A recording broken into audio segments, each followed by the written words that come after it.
So, I did make a short about this, but I just want to go more in depth right now. I just want to go over how we could line up with Igor Tudor as our interim manager in this basis. So, let's go right into it, shall we? I think Tudor's a good manager and depths of defensive capabilities can stabilize us. He managed Juventus. He did a great deal in the Italian league. He has a good deal defensively, as you say. He did have a little blip at Marseille as well. Actually no, he did manage quite a lot, 2 years I think. So he's played in different leagues. He knows interim bases. He knows this route. I think he knows how to get out of relegation battles. I think he did with Udinese once, one season. So we could be in a good position at least, because we are in relegation battle and you can't avoid that. So I just want to go over who could he line up, what tactics could he. I'm trying to explain my reasoning why he could do this. And go Vicaro, no other options really other than Kinski and Austin, who just don't provide. He's not better than Vicaro right now, and Vicaro is not great this season anyway. I did put the back because I feel like he's going to play like a 3-4-2-1, same kind of Ruben Aaron tactics. Well, not the same, but the position lineups probably the same. And I think the back three will probably just be Van der Ven in this current what we have now, because Romero obviously is suspended for 3 more games. Danzo's out. Don't know how the extent of that injury. I probably think it's just gonna be Van der Ven, Dragishin, and Gray, and that could change. We could probably swap Gray out for Romero. Danzo can come in instead of Dragishin. Obviously, it's not a great line. It's not a great back three. I mean, Van der Ven, great defender, lovely, loves the build up, but he's only left-footed centre back, which is kind of a problem. And for me, that's just not great. That's just not great. Can't really support the left. Excuse me, so I get my thing back up. Dragishin isn't great distribution wise, and I think he kind of relies on his centre back to do the distribution quite a bit, Judah. So he's got to improve in that. And Gray, obviously he's not a centre back, he's a CDM, but obviously we have no other options unless we want to put Paulinho in there, and he hasn't been that experienced in there. He's quite rash, goes into tackles way too often, and that could cost us in games, especially if he just goes too rash and he gets sent off. And we already got Romero off, so we don't really need that right now. As with CDMs, I probably think we'd probably go with a Sarr or a Basuma. I think Basuma can go into the mold of a Locatelli, at Juventus, sort of kind of helping drop down, kind of helping the build-up play. Basuma, since he's come back from AFCON and from injury, has been pretty decent. I wouldn't say he's been having too many bad games, unlike from last season where he just didn't provide anything at all and only kind of showed up in the Europa League final. But even then, I think he can mould into that kind of player. Either that or for Paulinho, kind of he drops in and sort of helps with the defence when times get pretty scruffy, because I know we're not really good in the back. For wing backs, it's kind of a problem because we don't really actually have any fit wing backs. Pedro Porro can operate as a wing back, so could Udogie. Problem is, we don't know the extent of Udogie's injury. I know Pedro Porro is going to be fit in a few days-ish. So if we kind of shift Spence back into right back, and then Souza goes into that left wing back position, sort of, that could help. And obviously, Pedro Porro would probably most likely start in the wing back position because he probably can just he should operate very well in there. I think he is a wing back. He definitely is. He has more attacking qualities than defensive qualities. But one thing that he can't get wrong, Tudor, is that he can't cross. He doesn't have that capability of passing very well.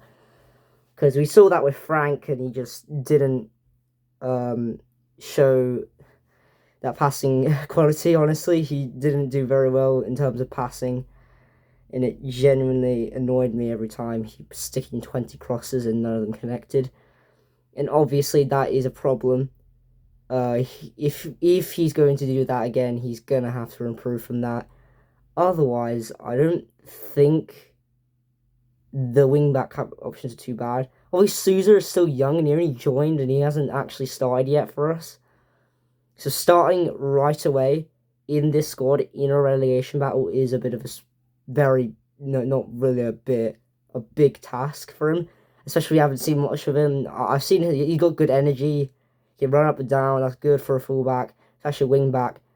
So he can help. He can never help attacking quality wise. He's got quite a few as well as like as far as I can remember. He does have quite a few assists from Santos before he came here. But let's go move to attacking mids. Now we only have one fit attacking mid in our squad, which is quite bad. And obviously that's Xavi Simons. And Xavi Simons has been the creative outlet in our squad for well over like 5-6 games or so. And he's been very good, honestly. The way he just kind of creates chances out of nowhere. He's been having very good games. He hasn't had bad games since, I want to say, West Ham. So, yeah, he has been very well. And genuinely, he's been playing very well.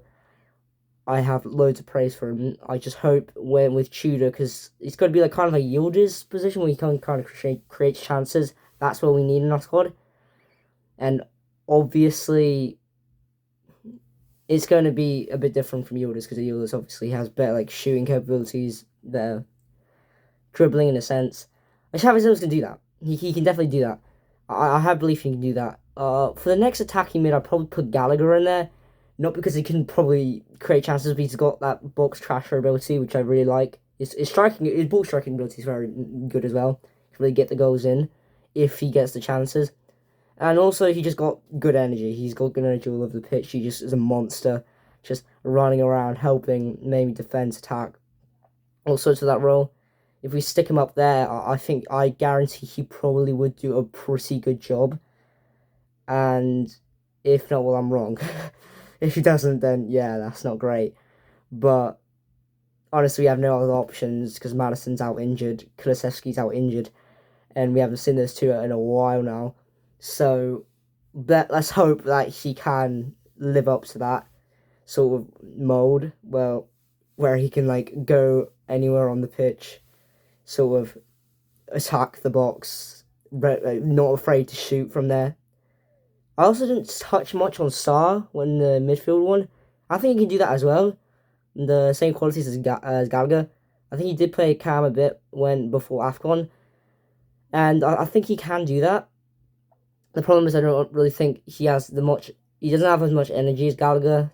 And obviously I think Sarr, if he plays a deeper role and kind of like carries the ball in a much deeper sense, where he can either ping into Big Simmons, he can create something out there, or he can ping it to Gallagher, and then he just shoots somewhere and he can get us a goal.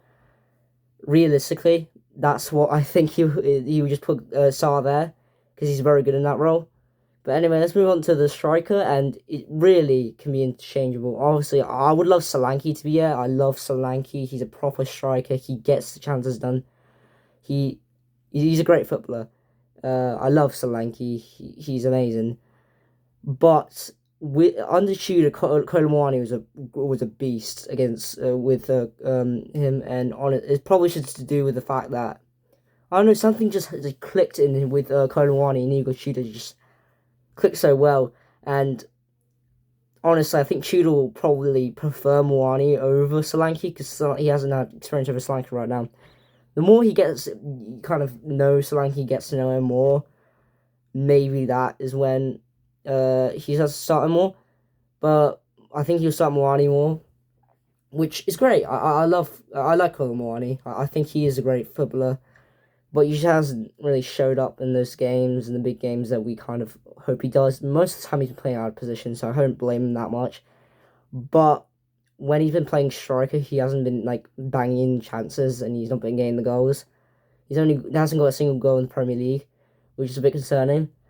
He he is getting goals in Champions League as well, which is great because we need that. But it's been against old clubs and all that faff, and I don't think Moani's been offering that much, as you can see. But yeah, onto the tactics. Igor Tudor, I have seen of him. He's been like he presses a lot, like really high press, like kind of has like no off switch, as you can see. He doesn't stop. He just does. All the players just press on, and that's good for like some. That's good for lots of players like Gallagher. I think Slancky's a great presser if he gets the chance. Colin Moani can do that as well. I mean, obviously he did it last season for Tudor, so surely he can do it then. Saar, I think he's a good presser. Basumi can press. Yeah, I think we have a good pressing squad. I mean, obviously we had that from the Ange era where he just would press so much, and we just didn't have enough of it, and obviously that would result in more injuries, yada yada yada. So yeah, I think we could get results out of the shooter. Obviously, that's the only goal here to get us higher on the table, get us out of a relegation battle, stop us from humiliation. Really, honestly, if we finish mid-table, I will be very happy because right now this squad is not Champions League quality, as you can see. We beat the Champions League teams, but we're not actually Champions League quality. I think we're just a mid-table team, really, in the Premier League so far, and that has been proven many, many times. Like we do not get results sometimes in the big games. So I don't think we're a big club. Obviously, just reiterating what Ange said that one time, we're not a big club because we don't like have that ambition most of the time. The owners don't have that ambition, but mostly the fans just are negative. We don't back him up. And I try to say as positive as I can, obviously, because in these times of trying to keep positive, there's always these negative people online, especially the people when we kind of appointed Tudor. I thought he would do good, but obviously people saying, "Oh, well, the only option we have is Tudor. What have we done? He's probably be worse than Frank." Well, you didn't want Frank out, and that's what you get. And I wanted Frank out too. Like after West Ham sort of time, I started really just okay, he needs to be out. And maybe a bit before that, I was just kind of I wasn't very happy about the results either. Like the way against Chelsea, against Arsenal, he was such a bad tactician in those like matches. It was absolutely embarrassing, those losses.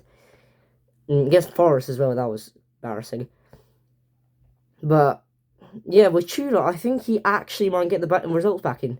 Obviously, our next game is Arsenal, so if we don't get results in that, I'm not overly disappointed because it's Arsenal. They're top of the league. I think 4 points clear, 6 points. I'm not sure right now as the time of recording this, but I think we are in good hands, especially since he's only been here for 4 months. And in those time periods, he has proven that he can do that. With Juventus, he managed to secure them top four, and they were like out of top four race, like instantly, because they just did not play good football at all. Yeah, with Marseille, kind of ensuring the Champions League spots in like 22, 23. I'm not entirely sure what year it was, but still, no, that was. I can't remember the top of my head, but he did secure the Champions League spots. Jordan Hellas Verona probably got them out of a relegation battle. Udinese got them out of a relegation battle. He's experienced in going second half of the season, getting the job done, and then probably just leaving or getting sacked. He has been sacked quite a few times, especially Juventus. That was probably when he was on a permanent basis, and obviously the cracks started to show. Which I would like to kind of point out, the cracks started to show when like they started drawing quite a lot. And obviously in Tudor's press conference, I think he did say like we can't go into a match just hoping for a draw. We need to like go out and win, which I like the philosophy of him. I just want him to keep that promise because obviously this season we've been handed so many lies, fake promises. It was insane. I just hope that he lives up to that. I would be very disappointed if he doesn't try at least. Especially after the North London derby, if he just doesn't try after that, then that's going to be disappointing because he promised us that he will get results for us. He will get results. Well, maybe not will, but he will try to get results for us because we need to get out the table more. The bottom line here is if he gets those results, I will be happy. And if we start winning again, especially in the Premier League, I will be very happy. Mid-table, I'll be happy because honestly, it's just kind of bleak. And that's kind of enough for me today. I think I've gone through everything at least. I've got no script, obviously. I'm just going line by line here. As you can tell, the look is here to stay. I like to have comments on my videos, as you can see. So yeah. But anyway, if you did enjoy this video, if you're actually gonna watch this video, please like, subscribe, leave a comment. Honestly, would appreciate anything on to be honest. Or on the road to 100 subscribers, and which is insane to be honest. I never thought I'd be in this position, but here we are. Yeah, thank you for watching, truly, and see you next time, guys. Bye.